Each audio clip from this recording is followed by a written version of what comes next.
Nick, John, Nick. Yep. I looked at John when I said Nick.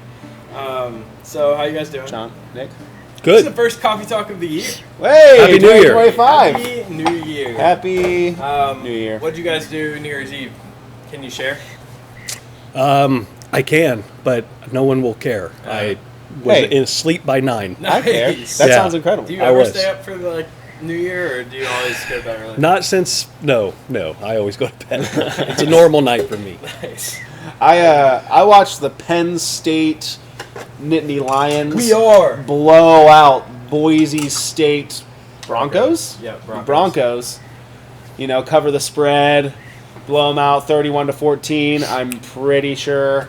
And so I was watching the game with my dad, and then that finished up about 11:30, and then I went to bed. You couldn't even make it the next half hour to watch I the ball could drop? have. I just didn't. What is Yeah. the point, really? I did wake up to like all the explosions around my house and was like, "What is happening?" shooting It was fireworks? like the fireworks. Yeah, there was Oh. tons of fireworks around my house. So my parents live in the middle of nowhere, so there weren't fireworks, but there were lots of shotgun blasts. okay, maybe they were shotgun blasts. I didn't verify that they were fireworks. All right, so now you guys both have to share your exact addresses so that people can go watch the fireworks. Okay. I'm just kidding. Don't do that. But Or the hillbilly fireworks in my parents' case. Yeah. yes, the Philly fireworks. I stayed at home as well. I did stay up and watch it. It was okay. I never so.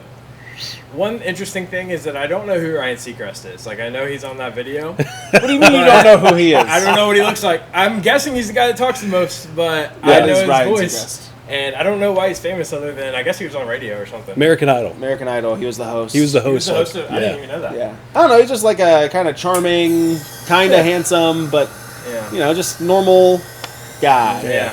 So I remember when I was a kid, my mom was like, "Oh, we got to stay up and watch the ball drop," and I thought it was cool because my mom was going to let me stay awake, and then she like talked up the ball dropping, like it was like, it's so disappointing. and when the ball slowly descended the pole, I remember as a kid thinking, That was it. "Why did I stay up for this?" That was it. We could be doing so many other things right now. I think we could be watching Veggie Tales, we could be watching whatever, but no, we're going to watch this ball slowly descend. I think the ball should race, and then there should be fireworks shooting out from the ball. Yeah.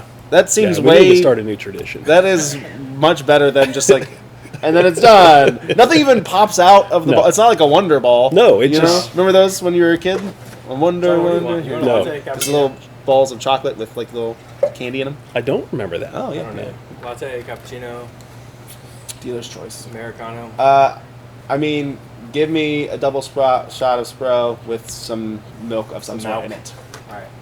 Sounds good. and just a half a pump of something sugar free. Half a pump of peppermint. I don't want that. That's what he wants. Oh, okay. I do want some peppermint. I went to New York City on January 2nd and 3rd. I was there. Ah, the Windy And, City. I don't know if I I don't think that's it. I don't know if I learned something new or if I just put pieces together. I think the ball slowly raises throughout the year. It doesn't just Like throughout, like doesn't just, over like, 364 days. I don't know. It's just It was slowly. it was slightly not at the bottom when I was there. Huh. So All right. maybe once a month it moves up a little bit. yeah. I don't know. I just picture some guy over there like, "Weep, weep," like pulling the string, pulling the rope. Just one pump, Yeah. and it goes up just that much. Every month he just gives it a pump. So it was around 10:30 this year when my son told me he and his buddies were going to go down to Times Square. Did they That do day? it? Yeah, 10:30 p.m. Yeah, they did it. No, I was like, buddy, No, you're not going to make it. no, It don't. would not be his first spontaneous New York City trip. No, I know that's what they were thinking. They would head down to New York to see the ball drop, and I was like, Not gonna yeah, happen, you needed to man. be there yesterday. Yep, So not gonna happen. That's hilarious. So, looking back on, I'm just thinking about Malachi's other New York City rampage, and we were at men's Rampage. retreat when I heard about it for the first time. And it was at so- men's retreat when it happened, Well, actually. I didn't know if we should encourage that behavior. But it was at men's retreat, and looking back on 2024, men's retreat was one of my most enjoyable memories at the church. I remember the first night of men's retreat. Me and Sal had gotten there late because Sal was doing something, and we were riding together. I don't remember what we were doing, but We got there right at the end of the first session, and it was like small group time, and we just joined the closest small group as we came in. I think it was John's, actually. And looking back on that was like, it's terrible. One of my favorite moments, because like I was sitting there in that group talking to guys that I knew at church. I've said hi to them. But we got to like really talk on a spiritual and personal level. Some guys like Mike Nishimura and I think Shibu Thomas was in that group, and like maybe Rich Krisner. Those are guys that I knew pretty well, but I got to know them in a new way at that trip. And then the next day at small group, I led a group, and it was like the seniors in high school. It was like Malachi, Bobby. I guess they're freshmen in college. Bobby Bone, like those guys, and I got to know them in a whole new way as well, just like connecting with them at Men's Retreat. So like. Men's Retreat, looking back, one of my favorite events of the year, one of my favorite moments of the year is just sitting around those groups and talking. But what do you guys have a favorite moment, either doing ministry or just like, in those moments I wasn't leading, right? I was just there connecting with people from church. So what about you guys? Yeah, I think for me, when I think back on this year, there's a few big moments, and then there's like kind of seasons too, right? So I think a season that was really incredible for me was just over summer, seeing college students and people in their 20s and young 30s coming together every Tuesday night in a new way, and like really cultivating deep friendships and having fun, and like playing pickleball or having fires and roasting marshmallows and just enjoying each other's presence while earnestly and like with zeal pursuing Jesus. Right? It wasn't just hang out and have fun. And it wasn't like, only super serious Bible study. It was both, we're going to have a lot of fun together, and we're going to really pursue Jesus together. It was just a really enjoyable summer in that regard. Yeah. Yeah, it was awesome. Sure. That's great. Yeah, I think for me, more so than specific moments, I think there was a time where, we look at baptism like it's, the evidence of God's work and salvation in people's life. And every time somebody gets baptized, the gospel is presented, and folks are declaring the steps they've taken in their faith with Jesus. And we went from having baptism sometimes to then we had like a 3-month stretch where people were getting baptized every weekend, whether they were scheduled or not. People were just coming and saying, "Hey, look, I have encountered Christ in a powerful way, and I want to celebrate it in this way with my church family." And one of the things I think has happened as a result of that is the spiritual temperature of our congregation has heightened, and people are boldly proclaiming the change in their lives that they experience through Christ and the Holy Spirit.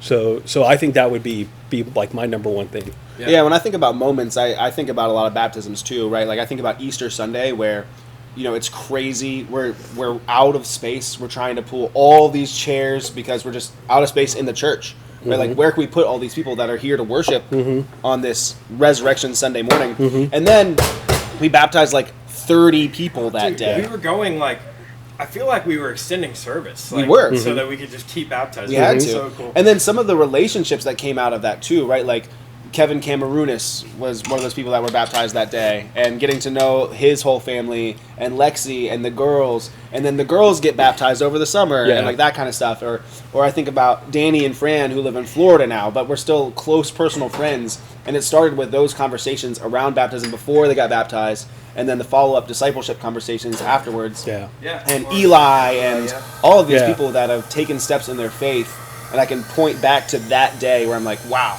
That Easter Sunday, a lot of lives were changed. And I think I see the downstream effect, right? So what does that mean for our community and for society at large? And I think, we currently live in a state where culture seemingly continues to diminish truth and hope for people. And then you look at like, okay, so how did we wrap up the year? Well, we had, our Christmas Eve services, which were huge and amazing and great, and then we had the Sunday after Christmas, which is traditionally one of the lowest attended Sundays of the year, right? Nobody come. I think you called it Youth Pastor Sunday, right? Because that's when the youth pastor gets to teach because nobody's there, and And that wasn't what we experienced this year. In fact, we had over 20 first-time guests come in on the Sunday after Christmas, which is unprecedented. And I think they're coming because they're looking for truth and hope, and because of some of the things that we've seen happening through Easter, through baptisms, through Christmas, through men's events and all these things, is we become a people that proclaim truth and hope. Like, we've literally become the image of the city on the hill. You know, that can't be hidden. And so I'm super encouraged by that. Yeah, something we talk about a lot on staff is like seeing a move of God, and becoming like a people who recognize that movement of God and who join in with that movement of God. And I think some of these unprecedented things you're talking about only happen because people are buying in. People are tasting and seeing God's movement at the village, and they're like joining in on that. They're inviting people with them, and like, because 21 first-time guests after Christmas Eve, we didn't change anything we did as far as like marketing goes or anything like that going into Christmas Eve. In fact, we took away lights in the village, which we thought was a huge like push for Christmas Eve and for following Christmas Eve.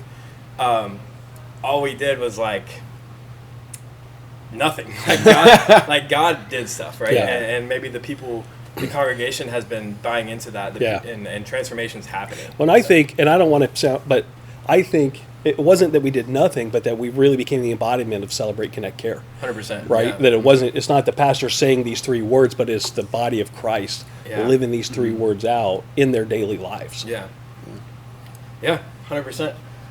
So like, as we think about the new year, and all these great things happened in 2024, how do we head into 2025 and like, one, the momentum continues to move, the movement continues to go. How do we continue to take the next step in buying into that? Yeah, I was talking to a friend right around the New Year time, right? I think it was on maybe the 2nd, and his favorite holiday is New Year's. Now, I never really like New Year's because I just usually want to go to bed. But his favorite holiday is New Year's, and what he said is, I just really like the time of year where everybody believes in themselves. And I was like, that's so sweet. But he was talking about like his New Year's resolution, and it challenged me because like, I don't know, for me, I'm like, I wouldn't mind to lose a few pounds and read a little bit more, watch a little less TV, or spend less time on my phone, whatever, the normal stuff.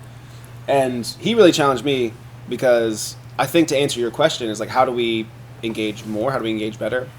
He says to me, like, all I want this year, my only goal this year, is to just be more in line with Jesus' will for my life, to get to know him better. Yeah. And I'm like, that is a very successful year. Yeah, it's a great goal. Yeah, it's a great goal. Like, just line my heart to the heart of God's. Get to know the heart of God better. And like, yeah, man, I don't know if me losing 5 or 10 pounds has as much weight as that, you know? Yeah. So. Yeah, for me, this is fresh on my mind because it's a conversation that we had last night at Celebrate the Journey in a support group that I was participating with, and the question we read out of this devotional, and the question that the devotional posed is, how do we take back the culture for Christ? And so then I thought, well, what does that even mean, right? Yeah. What does that even mean to take back the culture for Christ? Because the culture Christ was a part of rejected him. You know what I mean? And yet, I would still say in the midst of that, he made strong cultural movements happen, right? The church was birthed out of Christ. And how and when did that happen? Well, it happened when he laid down his life for humanity. Yeah. You know, and so when we look at like, okay, well, we're a part of this culture. How do we impact it for Jesus? You know, and a lot of us think it happens through political ways, through who we vote for. A lot of us think it happens through, you know, we have to make a stand for this or make a stand for that. And ultimately, when you look at the example we have in Christ, this radical thing that he did was he just laid down his life for other people. You know what I mean? And so daily looking for the opportunity to serve and to lay down our own selves for the better of the people around us. Well, yeah, Jesus says himself, like, they'll know you are my disciples by how you love one another. Right. So that has to be the answer. Right. Yeah. Right? Yes. Has to be. Yeah. Well, and what I do to you, do unto each other, while he's washing their feet, you know, making yourself a servant Yeah. of all around. And you know, it's not hard to find those opportunities Yeah. when you're standing in line at a grocery store, or when you're at a restaurant, or you know, when you see, you know, things happening around you, to just say a kind word, to acknowledge somebody's presence, to recognize the humanity around you. Just pay attention. To just like get out of yourself Yeah. and look around. You see those opportunities to serve and to love people Yeah. on a regular basis. Yeah, 100%. And I think something I've been thinking about a lot is like, I think it's Psalm 34:4. It says, like, I sought the Lord and he heard me and he delivered me from my fears. So I've been thinking about that word, like, sought the Lord, or that phrase, I sought the Lord. And like, what does that look like to seek the Lord first? So like, truthfully and humbly seek the Lord and the Lord's will for the situation, for the day, for my life. Right. I don't think I do that enough, because I think that takes work, and I think it takes time, and I think it takes patience, and I don't want to do those. So for me, going to this year, that's like one of my goals, is just to seek the Lord and to seek His will in my life, and day to day, moment to moment, to be in step with Him. So Yeah, that's good. yeah. That's good. Thanks, guys.